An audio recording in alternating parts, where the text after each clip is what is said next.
Little mini skirts are so adorable, especially with pockets on the front. And so that's what inspired me to make this Alison skirt by Anna the Tailor. Here are my pieces. I added about 2.5 inches to the length. And just a note right away, I wish I had lowered the pocket. So if you're planning to make the skirt, don't forget to do that if you lengthen the skirt. Here's the lining fabric for the muslin. And then here's the main fabric for the muslin. This is from the mystery box, both are, and I'm excited to use it up. Same with this. This will be for the main skirt, the final one. It's a brown ultra suede, and I think it's a gorgeous color. So cutting out the pieces. This pattern doesn't require much fabric, which is great. One con of it, though, is the interfacing required. She doesn't really tell you how wide to make the interfacing pieces, but they're basically on every edge, and I just eyeballed it. I didn't have much interfacing, so I really had to be creative with how I kind of piece together the strips. It takes about an hour, so it's definitely one of my least favorite parts of sewing is doing the interfacing. Then here I am just sewing up the muslin, pressing, and here is the final one. There's Penny, of course. As you can see, the pockets are a bit high. I didn't really clock it when I was in the process of making the skirt. I'm just noticing it now. And this is pretty cute. It fits somewhat well, and I think I'll wear it. So that means I just went straight into doing the main fabric, or the final fabric, without doing any fit adjustments. As you can see, as I'm laying out the pieces, I've just cut out the pocket and the dart for easy marking. And then just cutting out all the pieces. Here's my lining. It's a Bemberg rayon lining, very cool against the skin. This was just a remnant I had, and look, I only used like half of it. I still have more. And for the facing, I interfaced it with itself because I ran out of interfacing. So when I do this, I just hand sew around the edge. And here's Penny. Clearly she loves fabric and sewing. So cute.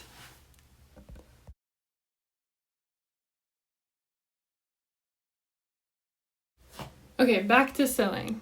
So here I am marking the darts. I used chalk paper and a tracing wheel.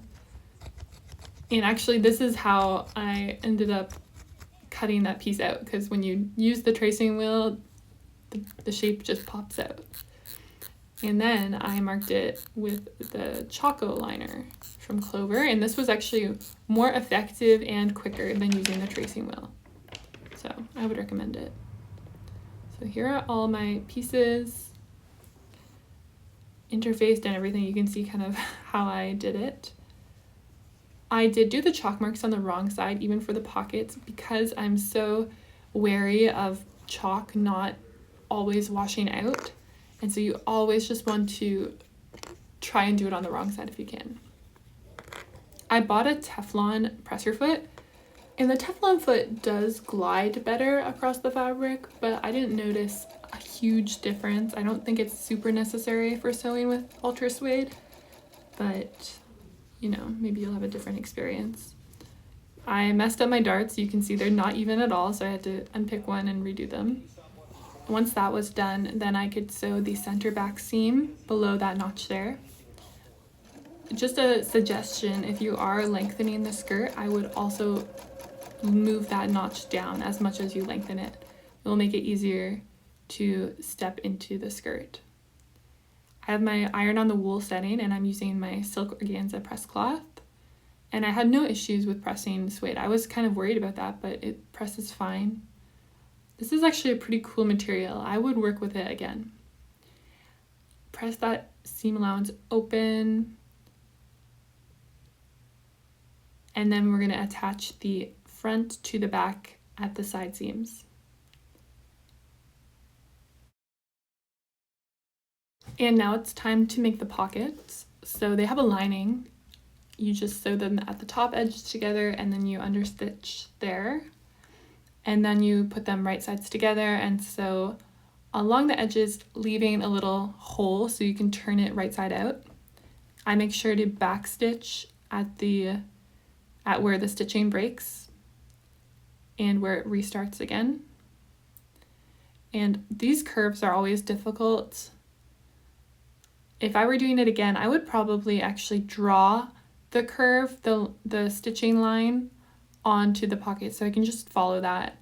And that way I can make sure the pockets are really even. And now for the fun part of turning the pocket right side out.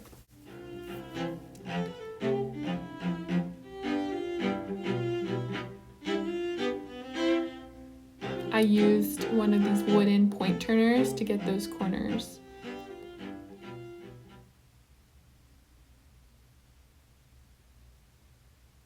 And then you hand sew them onto the skirt itself. Now, the footage you just saw shows a pocket with a white lining, but once I stitched those onto the skirt, I did not like how you could see the lining peeking through a little bit. It just annoyed me. So I decided to unpick the one I had sewn on there and remake the pockets self-lined this time. So instead of lining them with the Bemberg, I lined them with more suede. And I definitely think for such a thin fabric compared to like a wool or something, this is the way to go. Now I'm sewing the lining, so it's just all the same steps. You start with the darts, do all the side seams, etc. And I'm just sewing it with some white thread. And here is what the skirt looked like with the new and improved pockets. They're not perfect, but I tried really hard. I redid them like twice, and I measured to make sure they were even. Anyway, so we're going on to the zipper next. Press it open. I'm not using a matching zipper. This is one I got from Joann's because I was curious. I went to Joann's since everyone was talking about how it's closing, and everything was so expensive, and you could even see they had marked the prices up. So paying 20% less was actually probably more or the same amount as full price. The zipper, I think, was probably $3 or something. Maybe $4, which is crazy. Go to Wawak or Cleaner Supply. Anyway, I'm basting my zipper because I find I always get a better result when I hand baste the zipper instead of just using pins. In this clip, the zipper teeth are on the right side groove, but I actually get a way better result when I put them in the left side groove and basically have everything flipped. You can see the difference in the stitching line. It's way closer to the zipper teeth when I have it the other way. And then here is the finished zipper. Looks very nice. Now, one thing I kind of get on my zippers is this little bump at the bottom. I'll point to it in a minute. Yeah, like it's not perfectly flush there. If you have any advice to avoid that, please let me know, because that tends to happen a lot with me for some reason. Maybe not everything's, maybe the sides aren't even. I don't know. Maybe I need to measure better. Let me know. But now obviously the tail is way too long, so I am doing the method that Anna talks about in her pattern. You take a little bit of lining fabric, fold it in half. Of course, trim your zipper. You can just use regular scissors. And then you take the folded piece of lining fabric, line up the raw edges, and pin it in place.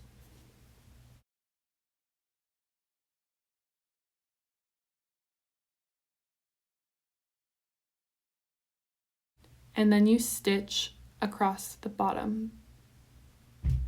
When you're going through the zipper teeth, just use the hand wheel and go very slow, and you shouldn't have any problems. Hard to describe this next part. You kind of fold down from where you stitched, and then you fold the sides underneath and stitch vertically down there on each side. Try to use matching thread if you want a more professional look. Though no one's going to see this, it's encased by the lining, so it really doesn't matter. It doesn't take too long. I actually like this method. Anyway, we've got the lining skirt and the main skirt now, and we've got to attach them.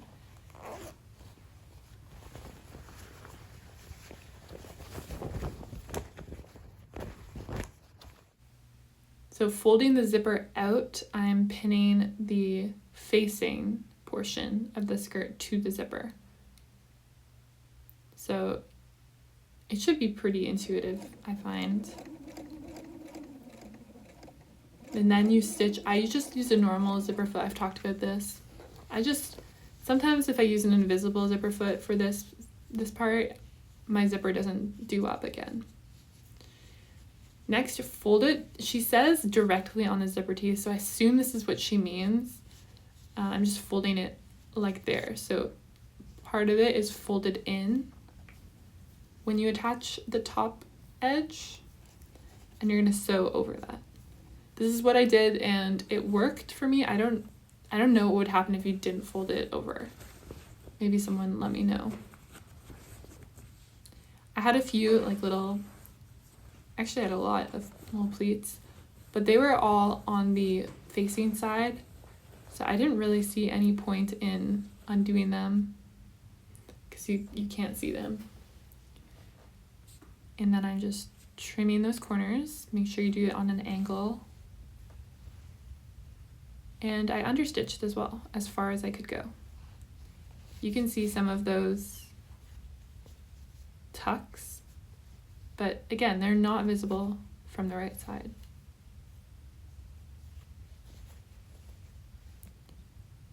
Next, I'm marking the hem with a ruler and chalk.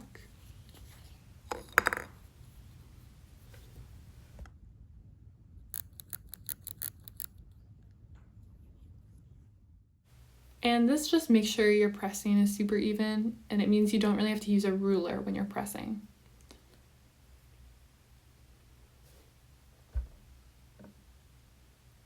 So I've pressed the whole hem, and now it's time to attach the lining to the main fabric at the hem. You have to leave a little gap, remember. Somehow when I was doing it for my main fabric, I could not get the whole thing turned right side out. It was somehow twisted, and I realized I must have messed up somewhere. So my recommendation to avoid this is to kind of just turn the skirt right side out, let everything hang so it's not twisted, and then pin the lining. You'll have to fold it in on itself kind of like this, but do this to at least get you started and to ensure nothing twists. And then you just hand sew up that little hole. Doesn't take very long. You don't have to use tiny stitches or anything. There's mine. And then you've got to sew, I'm showing the muslin for some reason here. This is the blind hem stitch, so you need to make sure that when you go to the right side, you're only catching a thread and it's just kind of dimpling like that. That's the best way.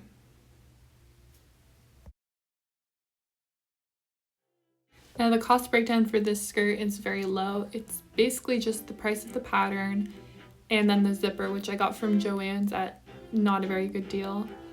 So in total about $18, I guess.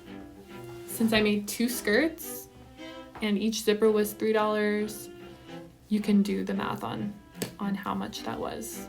All the fabric I already owned. Now here's the reveal.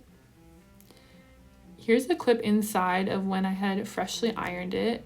It's not laying perfectly flat, and maybe it's a little snug in this fabric for some reason compared to the other one.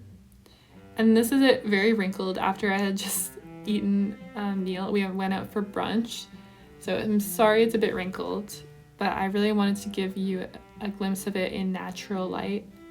Brown is such a on-trend neutral for this season, and I really like it. I'm happy I chose this fabric. So my final thoughts on the pattern are that for $15, it's not bad. It's not life-changing, but it's a decent pattern, and I love the style. So for me, this was something I was definitely willing to pay for. The one step that I found unclear was the one where you're attaching the lining to the main fabric, and it said fold directly on the zipper.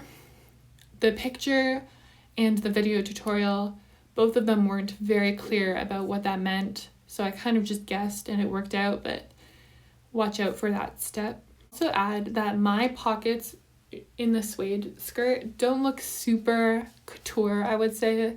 You can tell they're hand sewn on and they're not exactly even. I think that was mostly a fabric choice thing. If you made it in the twill like she does, I think it would be a lot easier to kind of camouflage those stitches and make them look very even. So I'm not going to fault her for my fabric choices. If you've made any of Anna the Tailor patterns, please let me know. I'm super curious because there is one more that I have my eye on that I'll probably end up making. Please subscribe and I'll see you in the next video.